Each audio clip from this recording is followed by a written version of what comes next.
আপনি যদি ইতালিতে এসে এই ক্লিনারে কাজ করেন, দেখেন এই গাড়িগুলো দিয়ে ইতালির রাস্তাঘাটগুলো কিভাবে পরিষ্কার করা হয়। দেখেন বেশ অনেকগুলো গাড়ি, এখানে একটা সমাবেশ হয়েছে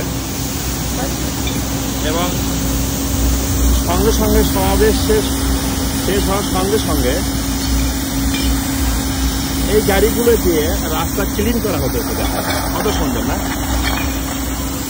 এগুলো ময়লাগুলো গাড়ির নিচে দিতেছে, মানে বিভিন্ন বোতল, প্লাস্টিকের বোতল, কাঁচের বোতল থেকে শুরু করে যা কিছু আছে, মদের বোতল থেকে তবে এখানে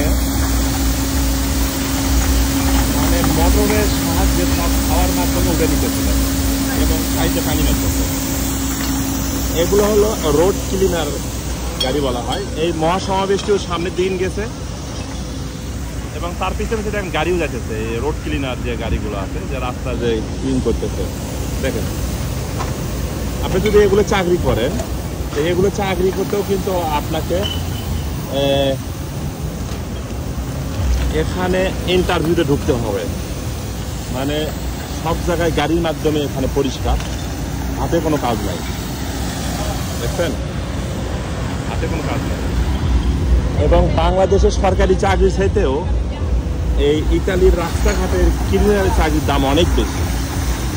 কোনো গাড়িতে পানি মারতেছে, সব গাড়িতে পানি মারে এবং সব গাড়িতে কিন্তু আপনার এই ময়লাগুলো উঠে নেয়।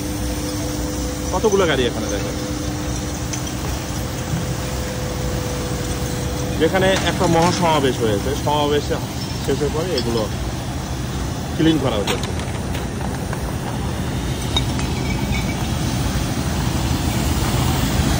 দেখছেন গাড়িগুলো কত সুন্দর, ছোট ছোট গাড়ি এবং কিভাবে রাস্তা ঝাড়ু দিতে থাকে।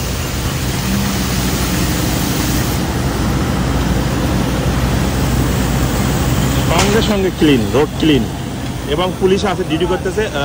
রোড এক সাইডে বন্ধ করে দিয়েছিল, সেগুলো এখন অন করে দিতে সব নিয়ে নিবে। দেখেন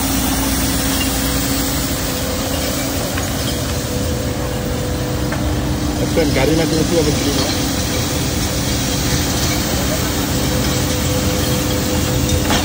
দেখেন এটাই কিভাবে না,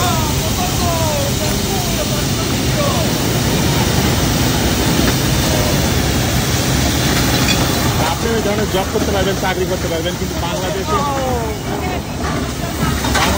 সরকারি চাকরির চাইতেও ইতালির এই কাজের মূল্য অনেক বেশি। দেখেন কিভাবে পরিষ্কার কতগুলো, আমারও গাড়ি ঘুরে।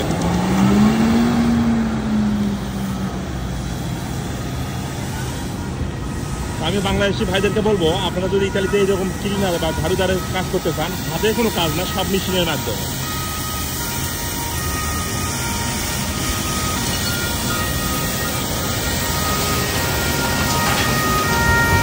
একবারে সব বলতেছে A to Z সব ক্লিন করে দিচ্ছে।